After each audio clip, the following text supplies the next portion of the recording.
Welcome to the Collector's Maze interview series. I'm Tim Abrams, and today we're talking to Adam Barnhardt. Adam is a writer and interviewer for comicbook.com, Marvel News Desk, and is currently writing ShitShow for Scout Comics.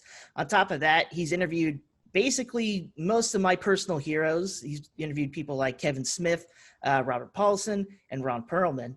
So, Adam, how are you doing today? I am good, Tim. Thanks for having me.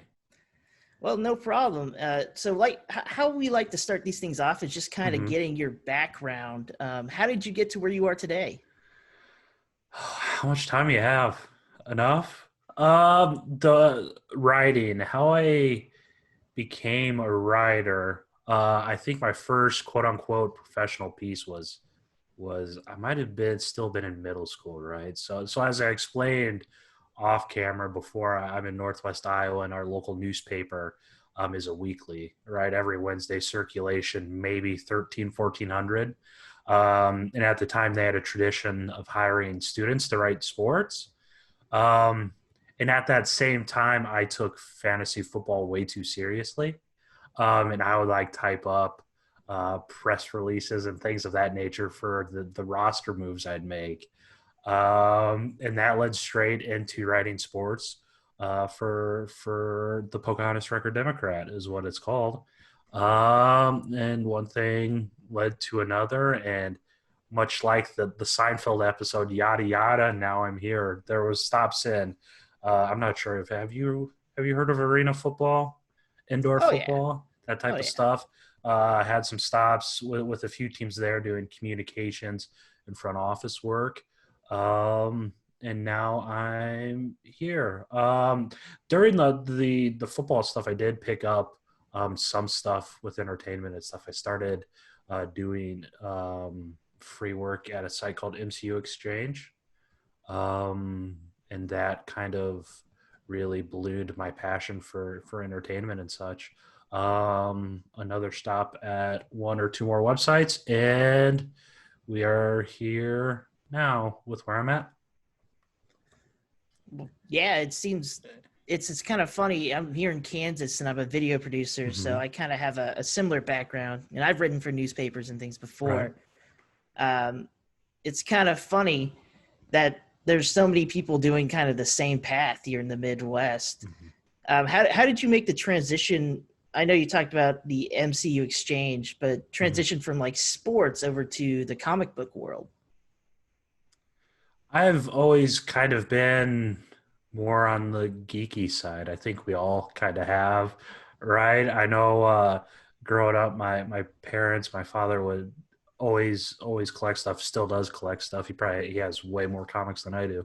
Um, Sports cards and things of that nature. So I mean, I wasn't out of comics or anything like that growing up. You know, I'd always break out and read some of his stuff, whatever he had. And one major part into getting covering it professionally, I guess, would be the sudden popularity of the MCU, right?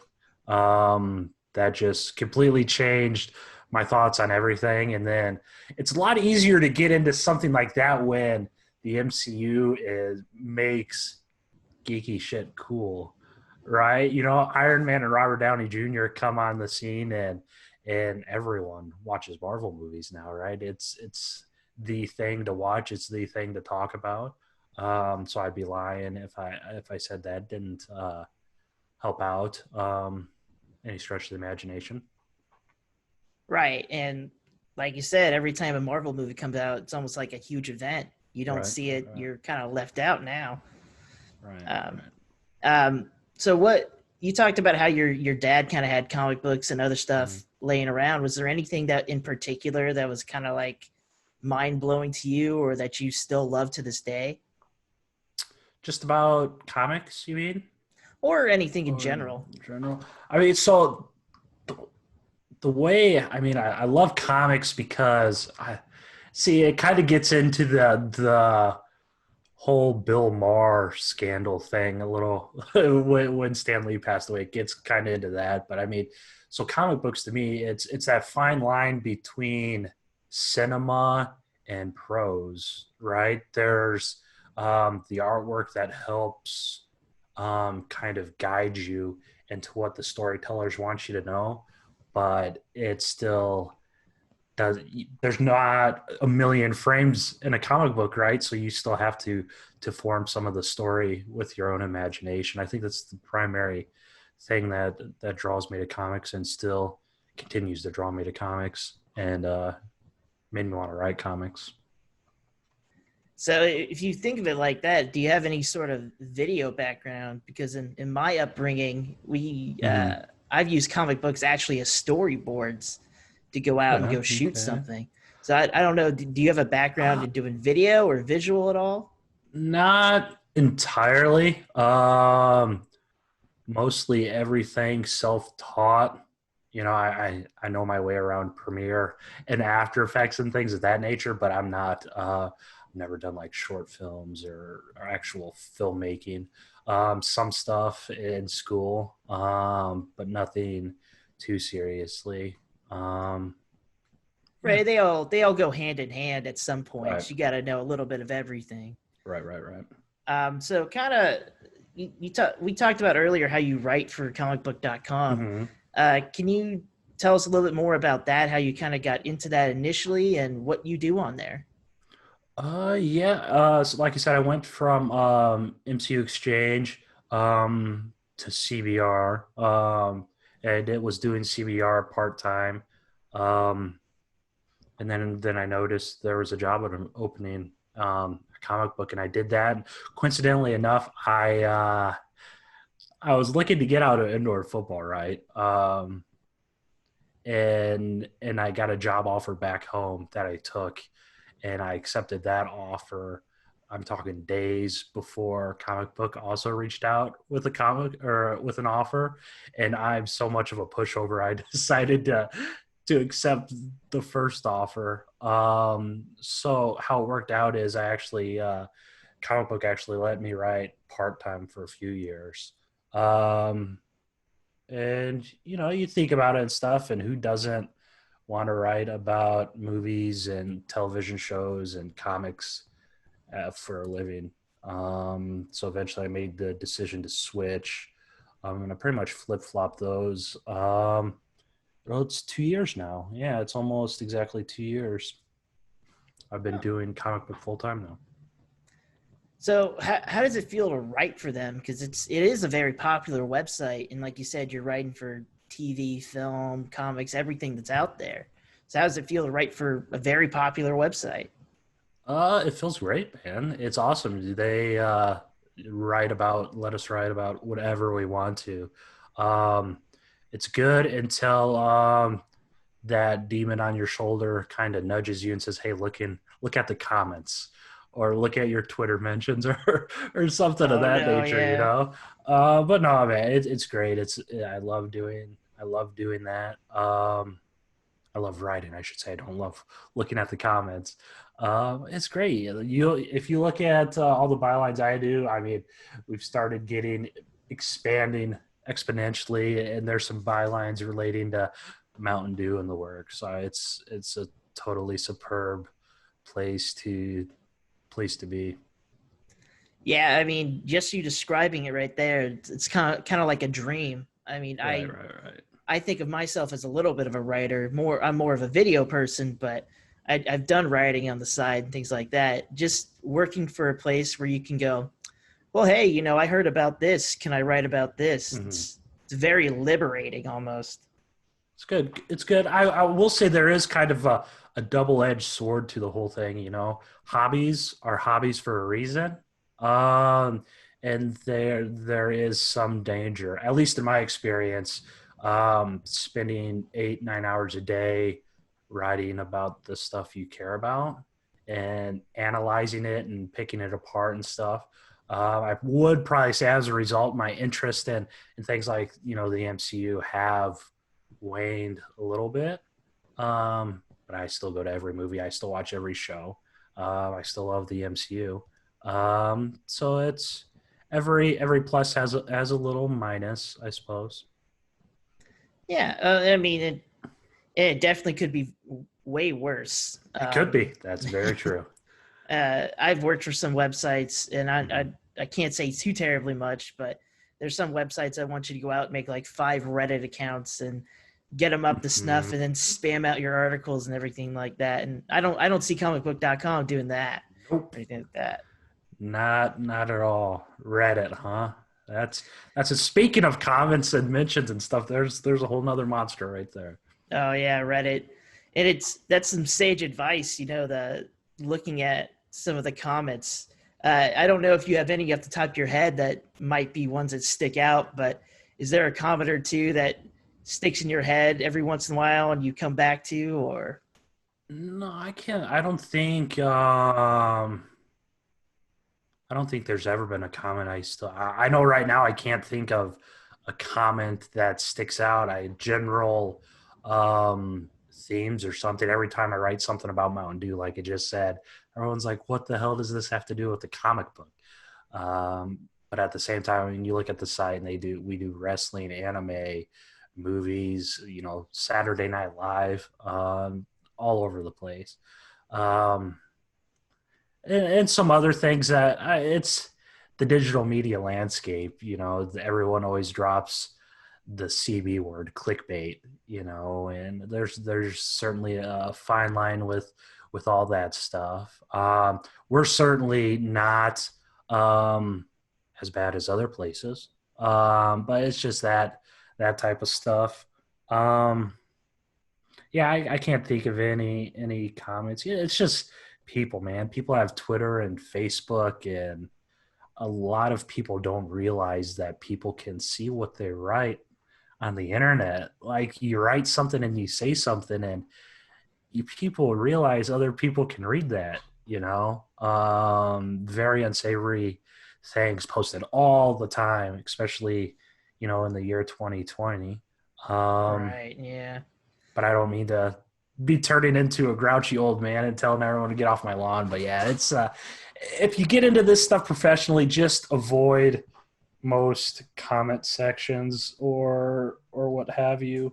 I will say I did get my first hate email the other day, actual email. I probably shouldn't dive into it too much, but it was again Mountain Dew related. But that was my first ever piece of hate email I got. Usually it's in the Twitter mentions or in the Facebook comments or in the website comments. Right. But I applaud this person for taking the initiative to. I mean, writing an email these days is you might as well write a handwritten letter, with a quill and parchment and a wax stamp and all that stuff, Yeah. right? Who the hell writes emails nowadays? But yeah, so making it somewhere if people actively seek out my email address to write hate Yeah, emails. it's definitely and that was just kind of it's something that interests me because I've talked to a Mm-hmm. lot of content creators and things like that over the years, and I just always think it's funny. Some people keep it in their head forever, or some people like you just stay above it all. It just keep your head above it, so that way you don't have to keep going back to it over and over. Right, right. I'll tell you this, man. I have so much shit to worry about outside of comments, on Facebook and stuff. If I worried about that stuff, I would be messier than the mess I am now. So yeah, you just gotta brush it off. People will be people, and no one's gonna like. Not everyone loves something, and we live in an age of takes, and everyone has a take, and they could say their opinion, and more often than not, they're probably wrong. But let them say their opinion and move on. Totally get it. Yeah, man. So moving on a little bit from Mm-hmm. that, uh, you've had the chance to interview some pretty notable Mm-hmm. people. Mm-hmm. Um, Two of the ones that came to my mind as soon as I went to your website was Mm-hmm. Kevin Smith and Ron Perlman. What's it like to be able to interview some top tier celebrities? My anxiety skyrockets before every single interview. It doesn't matter if I'm talking to Hellboy. It doesn't matter if I'm talking to Yakko Warner or Carl from Jimmy Neutron. It's crazy. I will say this: I've had one interview I would consider bad. everyone, 99.9% of the people I talk to have been great. Kevin, you know who Kevin Smith is. Oh yeah. So the story about Kevin is we had 15 minutes to chat. And we went there and 15 minutes, you only get one question in with Kevin, right? So I ask Mhm. a question and we're going, and the time runs out, and eventually the call cuts off because the PR person can't get a Right. word in. And then 30 seconds later, I get a phone call, and Kevin called back just straight through without having to worry about the PR person, and we went on to talk 45 more minutes. I think we were on the phone for an hour total. So Kev's a great guy. Ron's very intimidating. No, everyone's these people all wake up, man, and they all put, the old, what's the cliche gene adage, right? Everyone puts their Yeah. pants on one leg at a time. I mean, they're people, they're humans. They mess up like you and I. More often than not, they mess up more than us, right? Right. And they're a lot. Um, they're under constant scrutiny. Um, Paparazzi, me, all digital media websites, right? They're watching and seeing what they post on Instagram or Instagram stories. Or I mean, we all saw what happened to Chris Evans this weekend, right? Right. So that type of stuff. But they're all people, man. They're all great. And like I said, Ron was awesome to talk to, albeit super intimidating because it's Hellboy, and that's probably my favorite franchise ever. Um, you mentioned Rob earlier. Rob is probably, I know I'm not supposed to have favorites, and I probably shouldn't say this, but I've talked to Rob a few times now, and that dude is amazing. Now that Animaniacs is coming out soon, the Hmm. reboot's like November, I think. I'll probably get him on again, but I want to do that with Zoom because we put Zoom videos out now in the age of quarantine, and I think people need to see just how passionate of a person he is with his craft. Man, he is one hell of a dude. I love Rob, and there's all sorts of, like I said, they're all great people. Rob was great. Um, Derek Kolstad, the writer of John Wick, he was amazing. Chad, the director of John Wick, he was amazing. Um, every single. I talked to someone today from Hellstrom coming out, and he was great to talk to. We went way over time as well. Yeah, they're people too, man. They're all great. Um, every like I said, one maybe bad interview, and 2 years now, so I can't complain. Well, and even then, there's a lot of people know that do interviews and things like that. If your worst interview turns out fine on the back or when it finally comes out, then all you did was learn from it and make it Right, better. right, right. Yeah. Absolutely. I That's a very good point because I learned something.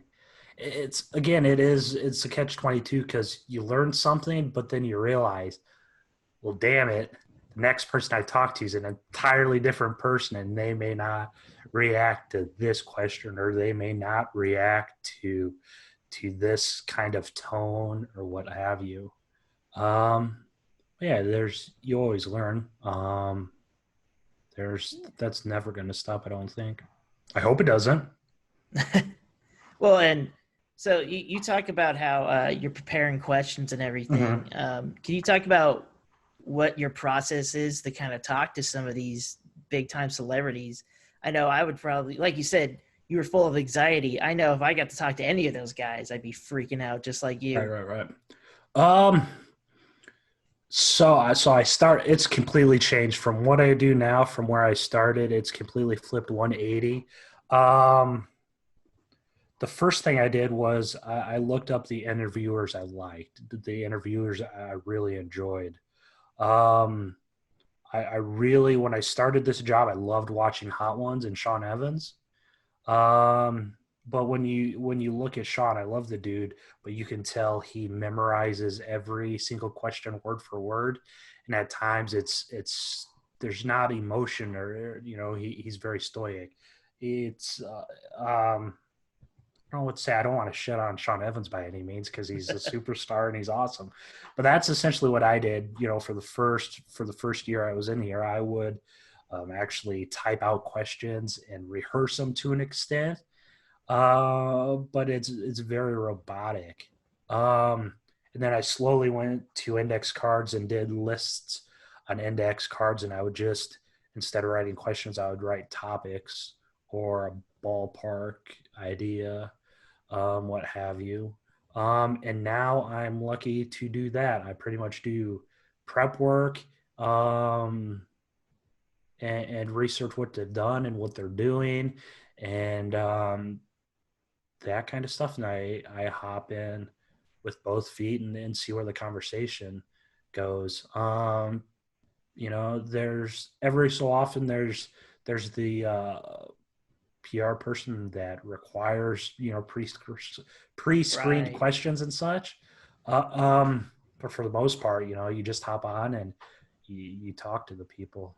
So like I said, that Hellstrom interview today, I didn't prepare a single question.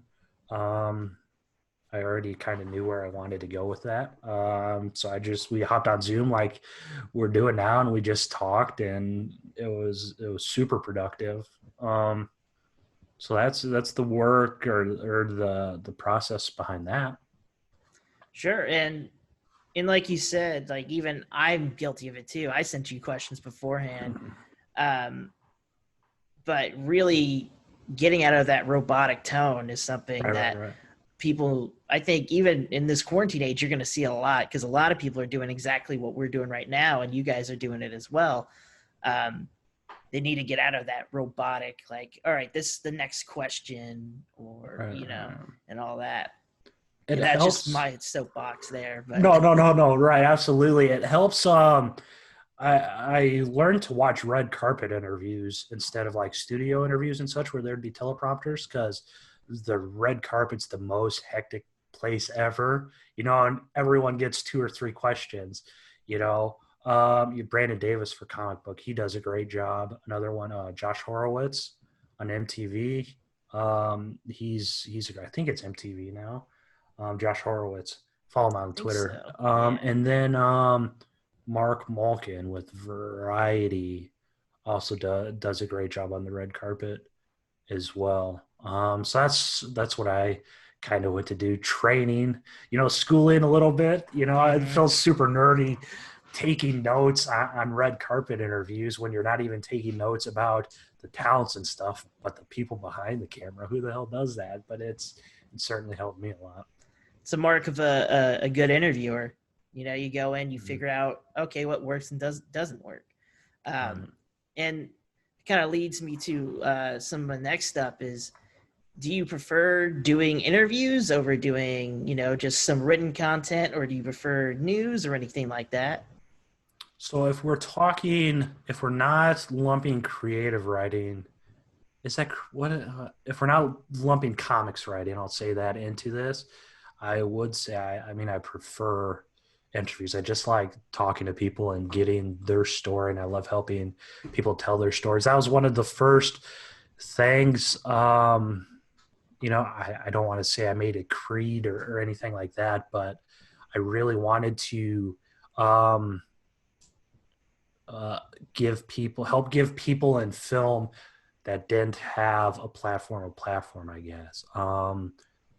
Everyone wants to talk to Mahershala Ali about the Blade reboot. Everyone wants to talk to Chris Evans about what he wants to do in Captain America 4 if it ever happens. Everyone wants to talk to RDJ. Everyone wants to talk to ScarJo. Everyone wants to talk to Florence Pugh because she's won a million Oscars or what have you, but nobody wants to talk to this director of photography, cinematographer, or no one wants to talk to the VFX supervisor or something like that. So that's kind of the first stuff I did.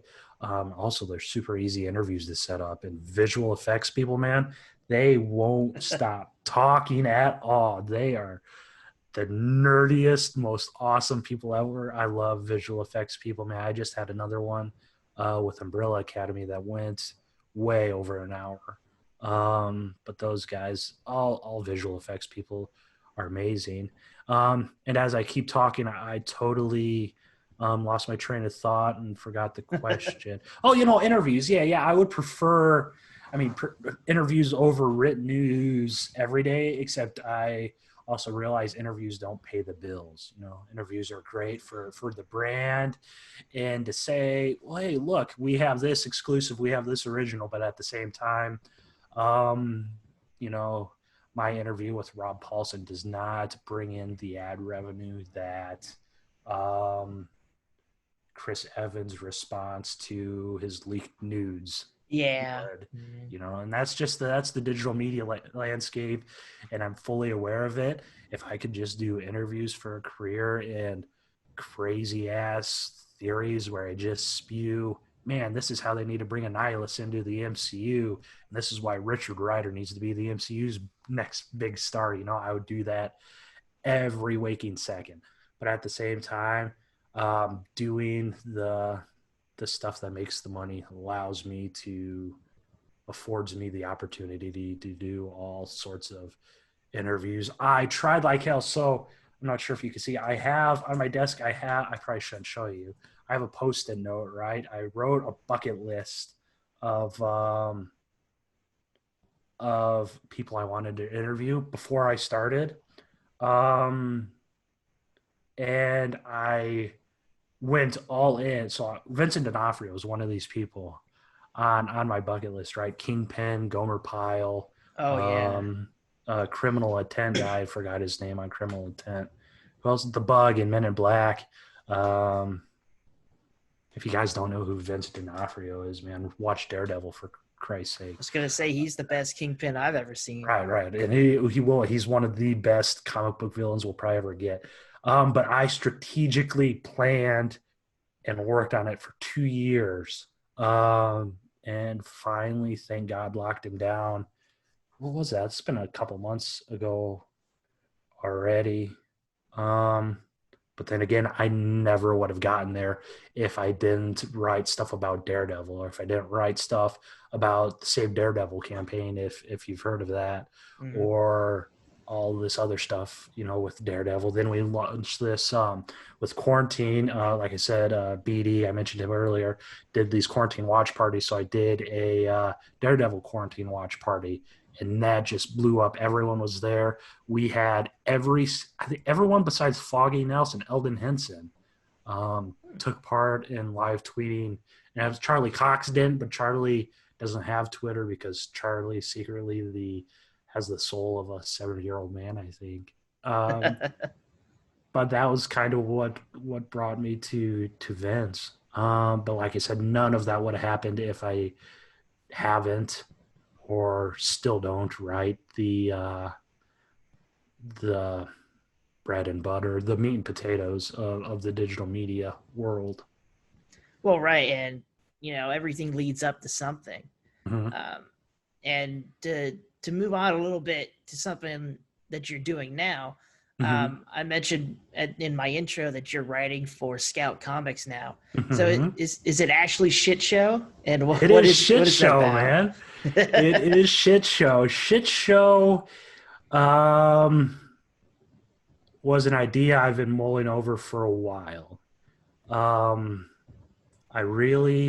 There's something that intrigues me so much about the circus and the carnival. It's very eerie, but it's also a sense of pride. You go to the carnival, right? And there's the joyous music and there's the smiles, but then there's the animal poop. And you look at the rides, and the rides are hanging on by nuts and bolts that are stripped and 50 years old, and so much can go wrong and so little, and it's the perfect kind of mash of that. I just made carnivals way darker than they needed to be. So it kind of started off that idea. There was an episode of Legends of Tomorrow a few seasons back. It might have been last season or something, where they had a carnival.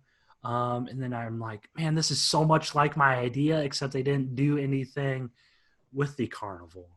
So I'm like, well, shit. So I've taken my carnival idea, and what I want to do is I want to have the superheroes in the carnival. So ShitShow is a story about drunk carnies with superpowers. Um, that's kind of the log line, the elevator pitch. I'm not sure where you want to go from there, but drunk carnies with superpowers is what Shit Show is, and it very much lives up to its name. Beautiful. I mean, kind of sounds like what carnies probably think they are when Yeah, they are right, shit faced at a right, carnival. right.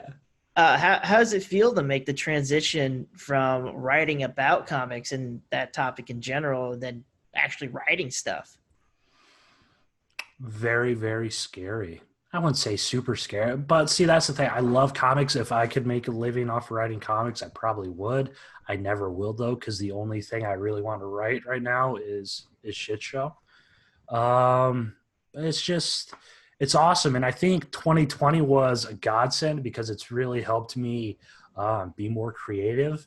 Because like the other millions of Americans, I've wanted to separate myself from reality throughout the entire year. Because who the hell wants to be here? I'd rather be living in some fictional world where nothing's on fire, where there's no pandemic, and things of that nature. Um, Two completely separate styles. I've been asked that before about, would I rather write this or that? And it's kind of apples and oranges.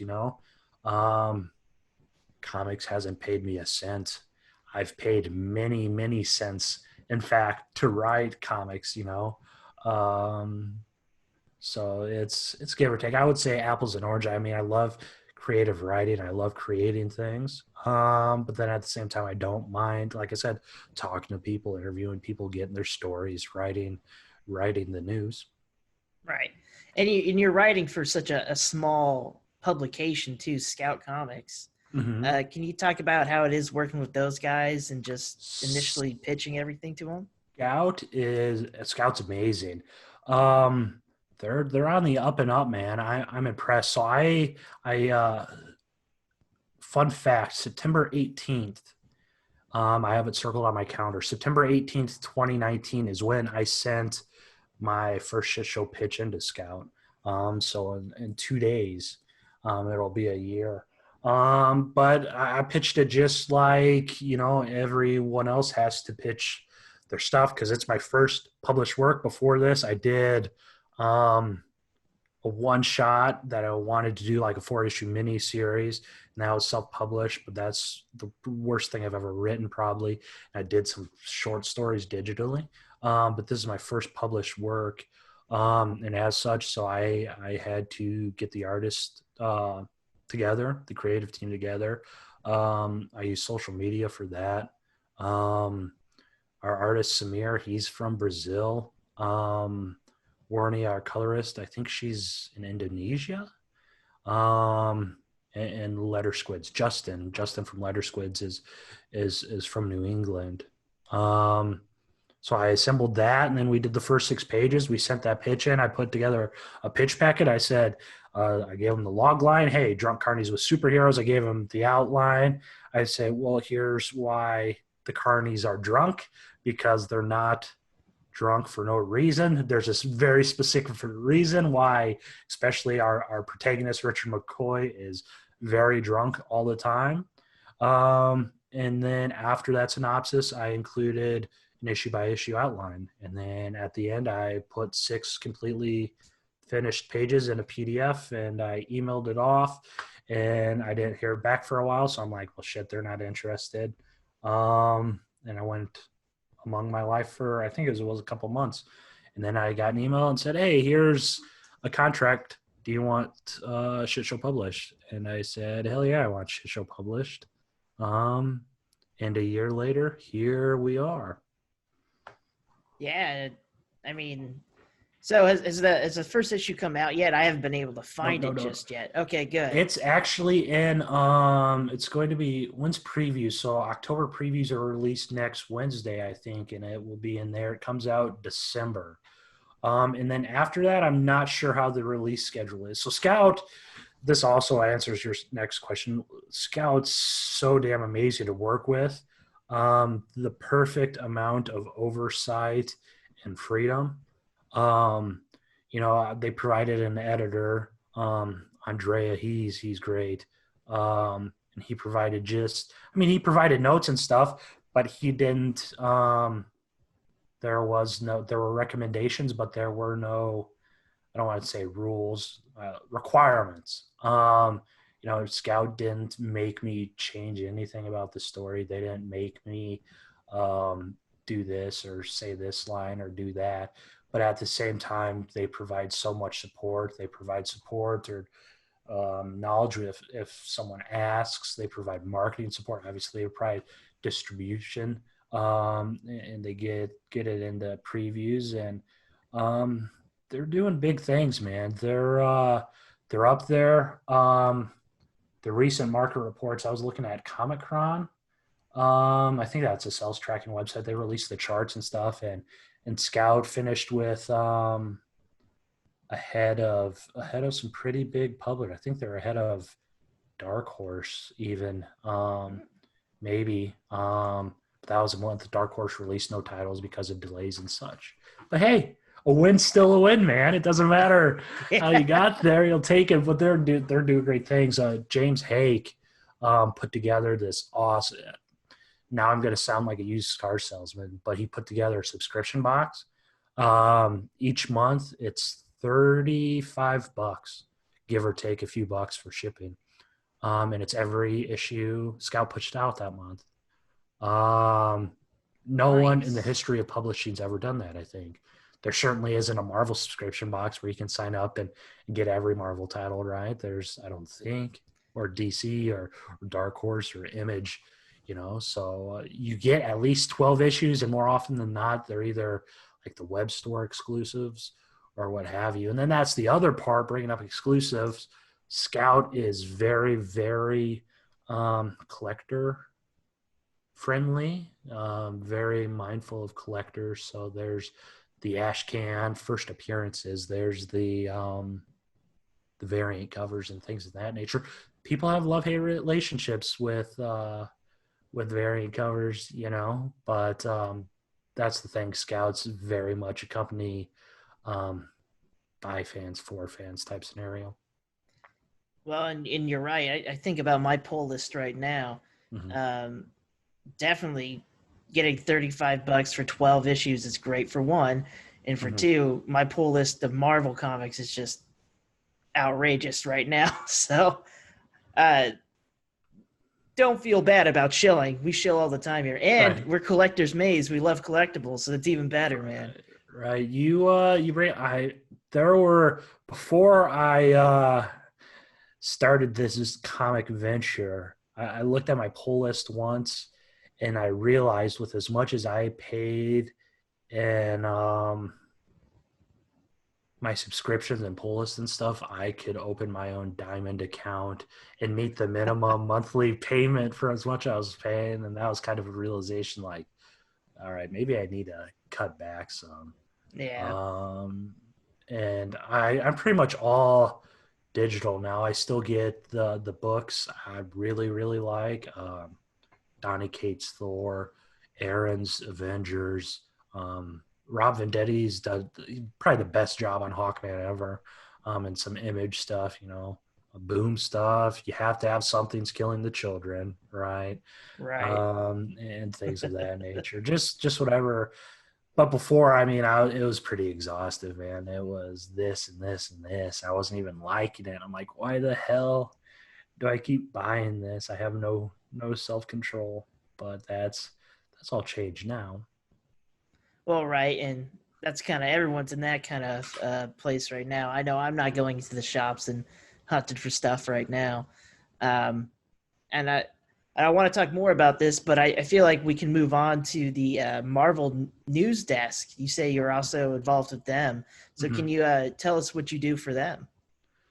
Right. So one more note about ShitShow. I should shill this. I should shill ShitShow. Like I said, so it's going to be in previews next week, and it comes out December. So be on the lookout for that. I'm not sure when you guys are releasing this video. So maybe by the time this is out, there will be a code you can go into your store and offer. You can find, we're on Facebook, Facebook.com/shitshowcomic. And like the page, I think, and everything's posted there. Like Scout Comics on Facebook too, and they'll Of have all that course. information as Yeah. well. Marvel News Desk is a podcast. Um, it is me and Caleb and Rhiannon, and we all worked at MCU Exchange. And we actually started off as the MCU Exchange podcast, and eventually everyone kept leaving that website. So we said, well, let's kind of do our own thing. So after like a dozen or so episodes, we rebranded as Marvel News Desk, and man, I think it's been 3 or 4 years now. We just passed. We're over 150 episodes now, I think. Um, Nice. and it used to be weekly. It used to be a weekly podcast, everything about Marvel. It was intended to be just Marvel Cinematic Universe news, MCU news. But then at the same time, they were doing Legion. They were doing The Gifted. They had X-Men Apocalypse. They had Dark Phoenix. They had believe it or not, New Mutants back in 2017, right? Nice. Um, Yeah. so we decided to expand and do all Marvel stuff, and that let us get into comics and what have you. And that's now it hardly doesn't matter because pretty much everything's MCU. You know, I mean, Sony has their things, but Spider-Man's still in the MCU. There's talk about Spider-Woman being in the MCU. There's questions on Morbius even. So yeah, it's pretty much the thing. So Oh, like I that'd be said, awesome. mostly it's weekly when there's content. But for the past 6 months, there's been nothing coming out. Damn, more than that. I mean, we haven't got an MCU movie since July of last year. I Yeah. think I believe so. Yeah. Far From Home, Yeah. right? I believe so. Yeah. I think I saw that in theaters. Yeah, in July. Uh, Yeah. So that's where we're at. And we did Shield. We watched through Shield every week. Now Shield's gone.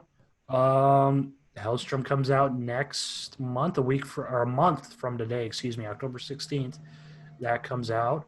Um, but yeah, we do it weekly when we can. Like I said, it's just three MCU nerds picking everything apart, saying what we didn't like, saying what we liked, news, speculation. Every so often we do have guests on. The last guest we had was Matt Rosenberg, phenomenal writer. Hawkeye Freefall was great. That's what he was actually on the podcast about. So check it out. Give it a listen. Yeah.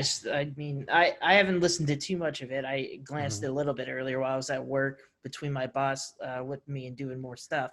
Right. But, uh, if people are liking the Collector's Maze interview series and things like that, they'll definitely like Mm-hmm. your stuff. Because I know in the past, some of the interviews I've done, we've gotten pretty deep into the nerd corner.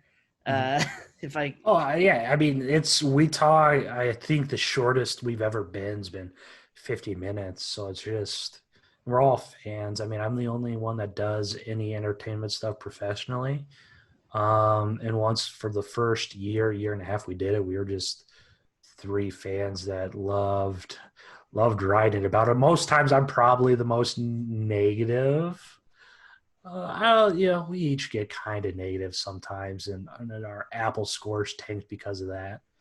But I mean, it's an hour just full of Marvel stuff. I don't want to say we're negative all the time. I mean, we just love Marvel news and we want to see it certain ways and such. But yeah, um, don't don't listen to our early stuff. Please don't start off at the don't start off at the beginning of the Marvel News Desk catalog. Start off with like episode 90 or something. Episode 100 is a good one. We went balls to the wall with episode 100. But that's just the same with anything, man. You do something for so long and you learn and you grow off of it you get and better, yeah. you get better. So it's a good time. I love doing it. I know none of us would do it if we didn't like it. I mean, we have a Patreon, but that pretty much just takes care of our web hosting and podcast fees, or don't get any money from it. And it's a good time. I mean, it's a Marvel podcast. It's only Marvel. We did. I don't want to spoil it. We did DC Fandom was a couple weeks ago, so we did a DC news desk, and we planned it out ahead of time that we were just going to do the whole episode as if the whole podcast for 4 years had been DC news desk. So we jumped in with cold feet and probably confused a lot of people. Kind of our Elseworlds type episode, but that was a good time. And we do every so often, we've joked about doing a food news desk because we all love food. Everyone loves food. So we'll see.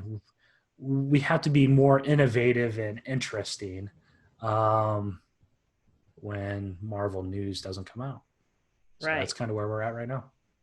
Well, and I mean, everyone right now is adjusting. Obviously, everyone's working from home and everything like that. There is, and we're getting close to the end here because I don't want to take up too much of your time. It is your day off. So I do want to ask if there are some inspiring writers or even comic book writers out there that are looking to get into the industry, what kind of advice could you give them? What kind of advice could I give people wanting to get in the comic book industry? I still refuse to believe that I'm actually in the comic book industry.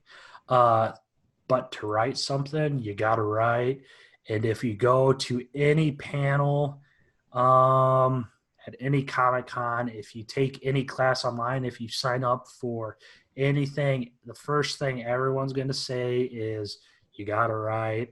And it's oversaid and everyone says it. And it's so damn cliche, but it's the truth. I mean, you can't not write and expect to write comics. You have to find the time to write. I try to write something every day. I'm on a pretty good solid streak now of writing at least a page or two a day. Just do something. There's things I've been doing to kind of motivate myself, buying trinkets and presents that I only open for myself after I reach X amount of pages, or when I release something. My next biggest present is finally getting to shave and get a haircut once ShitShow 1's actually released in stores. So that'll be fun. I can't wait for that. But yeah, just write. Almost as important as writing is reading comics. So you still got to read comics, and that's just I don't say I have a particular style that matches up with anyone. I like writing stuff that is almost elementary. I don't like creating. I'm not Christopher Nolan, I know you realize that I'm not Christopher Nolan, but I don't want to make a Tenet or an Inception where people have to think. I just like making in your face Step Brothers hot rod type stuff, where you can kind of laugh and it's not super thought provoking. Well, now I'm just shitting on my own work and shitting on. It's genuine. I think that's something that a lot of people like, and and something that a lot of people need to realize is that even in the video world, you have to know how to create a story, and one of the easiest ways of doing that is by writing. And I, like you, I write every day if I can, or if I don't, I try to pick up writing a little bit more on the weekends or something like that. It's good advice. It's sage. It's great, man. And that's the thing. I mean, even if you're not in the mood to write, that's probably the best time to write, because it's going to take you to a different place, and it's going to take your characters to a different place that you might have not thought about before. You can totally probably see where my headspace was at and everything I write, I guess, because every time I'm pissed off or don't want to write, I write something about a street level Daredevil type superhero who's super broody and moody, and turns out it's probably actually decent writing, at least by my standards. Even if you're not employed, in the, right, even if you're not in the mood to write, if you can't write something every day, at least read a comic or read a few comics. Marvel Unlimited is probably the best $10 I spend every month. It's hard to beat that. You get virtually almost every single comic Marvel's ever released. Of course, you don't get the new stuff, but do that. I'm not sure if you're supposed to. I don't want to say copy, but there are certain. I mean, there are writers I look up to. I love Abnett and Lanning's Annihilation. That's probably my favorite comic event run story of all time, both Annihilation and Annihilation Conquest. And I always try to go towards the big bombastic stuff. And you'll kind of see that in ShitShow. I don't want to say ShitShow's satire, but at the same time, we read comics because people like crossovers and people like this person popping up with this. That's partially why. So throughout the whole month of September, I started a hashtag called hashtag ShitTember. And what I'm doing now is I'm taking all of these characters and I'm releasing like a handbook entry on them on Facebook. Spoiler alert, only a few actually appear in the actual comic, but I am building this as a universe because that is what the people like, and the people like the crossovers, and the people always want spinoffs. There's going to be, I was looking at the Hellstrom hashtag today. There's already Hellstrom stands. You look at Eternals. Eternals hasn't come out yet, and there's Eternal stands. The most unheard of group in all of Marvel history, right? I mean, we're talking they're more obscure than the Guardians were in 2012 or whenever they started developing Guardians, right? There's always going to be a fan for something, and that's kind of like the reason I'm building ShitShow. It's part drunk carnies with superpowers, and it's part just old retro comic booky goodness. So this is the ultimate question then. Mm-hmm. When do we see? When do we figure out more about the ShitShow universe, ultimate universe, the cinematic universe? Maybe it's so that's interesting. If you look at Scout, so it's Scout is awesome because Scout. Now I'm going to sound like a sellout. People always say don't write your comics for translation to film and TV. And writers will always say don't expect to get your stuff optioned and stuff. But show me one comic book writer on the face of the effing planet that doesn't want their comic book turned into a mega, I'm about to drop the F-bomb, a mega blockbuster. You know, everyone wants to see their shit become movies and television. Do I expect ShitShow to become a movie? No. But it'd be super dope if someone optioned it. Like if someone says, hey, give me the rights for this amount, hell yeah, I'm going to say yeah. You know, I mean, give me money. I don't care. Give me money and you can have the movie rights. I don't give a shit. But the comics, man, we're going. I will say for the main story, I'm not sure what I should say. The main story I want, if I get my way, the main story is 15 issues long. It is 5 volumes of 3 issues each. That is the main story I would like to tell. I am kind of, each volume is kind of structured like a 3-act movie. Almost all movies are 3 acts. I don't know. But that's kind of how they're structured. So, well, I have 5 stories I want to tell, but at the same time, I've also created 40 characters who are, I'll look at a ShitShow comic on Facebook, facebook.com/ShitShow comic. I'm rolling these all out, and everyone you'll see is either in a short story that's already produced that we're sitting on, a short story that's in production, or a short story that's already written. So it's just a matter of if or when we can do it. After the first 3 issues come out, the first volume, volume 1, The Magnificent McCoys, it's called. I would like to launch a Kickstarter and go into do like a ShitShow Universe #1 or a ShitShow Presents #1.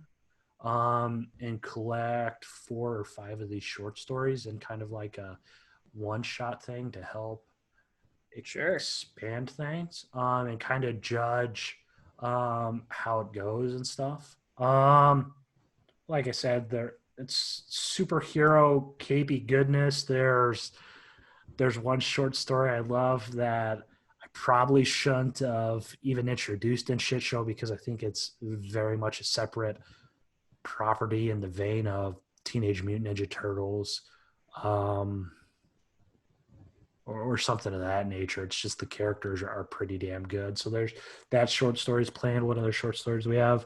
A short story introducing a spinoff that happens during one of the issues.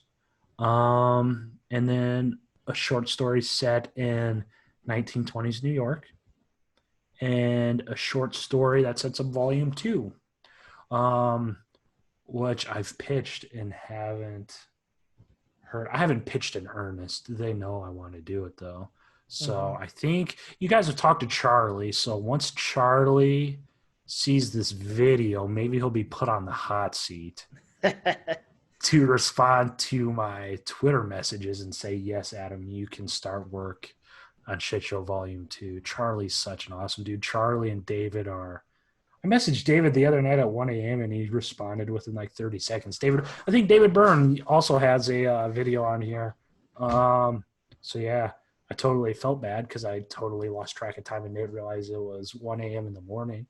But he responded. I'm like, damn, Dave, you're on. But that's ShitShow, man. Like I said, I'm building a universe. Everyone loves the universe.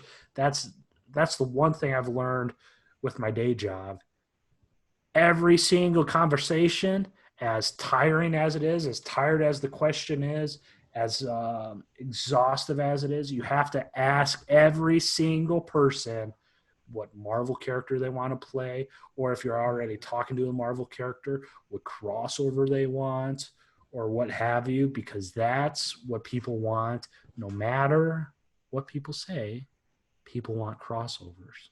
Right. It fuels the imagination. Right. It fuels the imagination. Everyone wants to be a fan of a world or something like that. You know, Harry Potter, Marvel, DC, Dune's this super big thing now. They're doing spin-off television shows, you know. ShitShow is none of those because ShitShow is a super small thing that is very far from Marvel or Valiant or any other universe. But we're going to try to make something out of it, man. We're trying and we hope to make something. So the question I have to ask for you is, what's your ultimate crossover you would want to write? Oh man, see, that's the scary part here. Is I'm a huge fan of the Ultimate Universe, Marvel's Ultimate Universe, yeah. which is a weird stance to take. I know a lot of Marvel fans wouldn't go there. But in the later years, when I got into college, I really got into Deadpool and Cable. And I'd want to do a one-shot of that, if I can, of just another adventure they would go on. I just think that you have Cable, who is this big stoic figure, especially in that comic series, and you have Deadpool with his silly antics and murder sprees and everything like that. I don't know, that would be something I'd love to get in and write on, or do an updated version of, or anything like that. And what about you, man? I mean, so there was this team introduced. Did you read Doctor Strange Damnation? I think who did that? Kate and Nick Spencer did that. I don't know if I read that. So in Doctor Strange Damnation, Mephisto takes over Las Vegas and starts bringing hell to Las Vegas. And in it, they introduce a pseudo Midnight Suns, kind of sort of a Midnight Suns. It's I'm going to butcher it. I should have prepped myself. Wong's in it.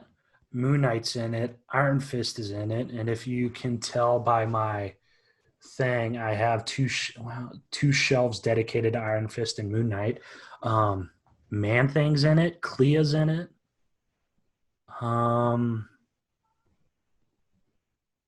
Is Blade in it? Blade might be in it. Johnny Blaze Ghost Rider is also in it, I think. And they've done nothing with them. Since I would love that type of stuff. I like the darker stuff. I don't know why, because I watch movies and I don't like horror movies that much. Like I said, I like Hot Rod and Step Brothers and Talladega Nights and just that goofy shit. But the dark comics, it's part of me I think recognizes all that stuff sells probably best.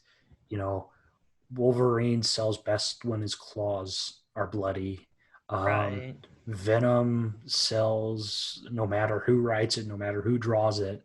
Venom sells. Um, Maybe it's that. Maybe it's my sellout mentality. I don't know, Yeah. but that's I just like Midnight. So, like I said, Iron Fist and Moon Knight. That's a large part of the reason. If I had free reign over any Marvel character I could write about, I'd write about Iron Fist. I don't even think I would. I have no desire to write about anyone. I don't think. Um, Certainly not Spider-Man. I'm going to shoot myself in the foot if they offer me like a Spider-Man gig or something now. But Well, yeah, with you'd love to do it. Spider-Man, I Yeah. mean, who Who's gonna you're say telling, no? right? I mean, but at the same time, I don't want my name next to Stan Lee's.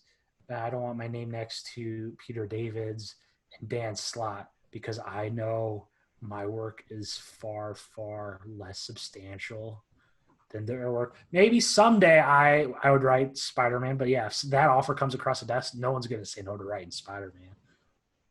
But at the same time, I don't feel like I understand that character enough to write a good story. Whereas Sure. Iron Fist, if you have a couple hours, we can probably go step by step through his whole entire history if you want. Same kind of with Moon Knight, just a little less. But um, I think that's what drew me to particular team up. Anyways, because Moon Knight and Iron Fist were on the same damn team. Well, I'd love to ask you about all of them, but Right, I don't right, I don't right, know if we want to take a couple of hours to go through that right now. right. That might be for a different kind of show that we're working on or something. Oh yeah, the Iron Fist show or something like that. Just let me know. I'd love to join that. I went on the.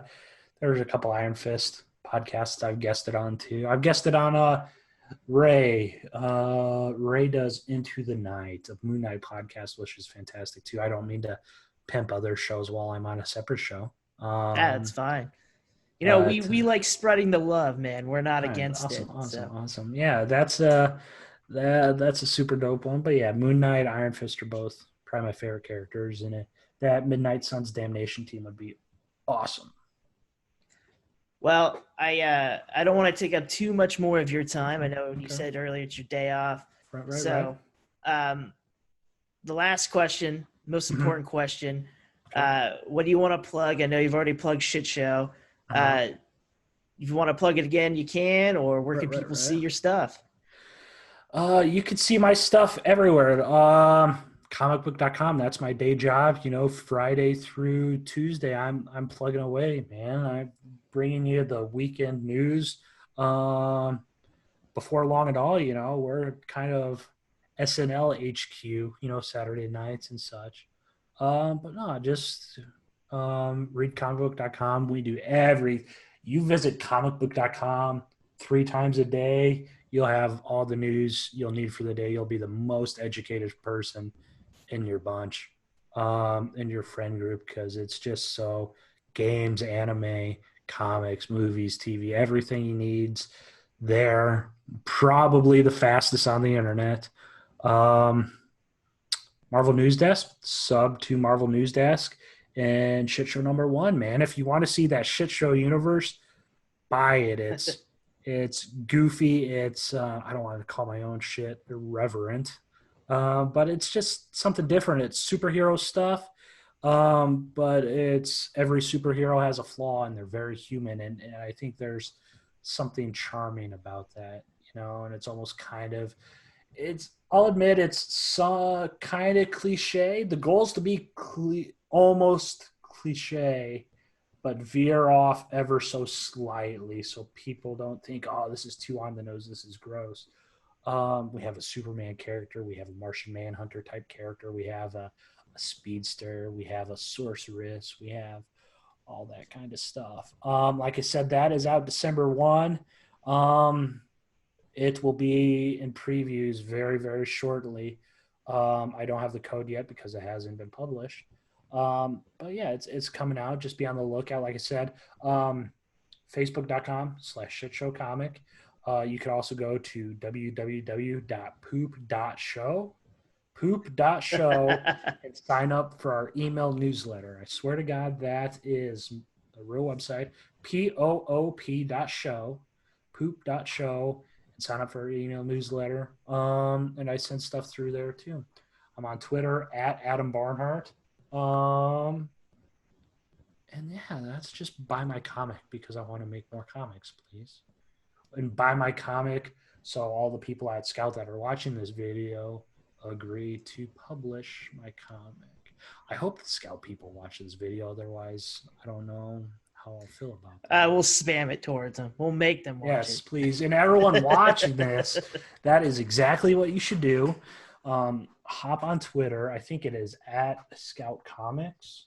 Yep. So just tweet at Scout Comics and say, hey, let Adam write as many shit show issues as he wants. And I think if like 5 or 6 people do that, they'll probably let me do whatever the hell I want. Maybe 7. I don't know. We'll see. Well, thank you for your time, man. We really appreciate it. No problem.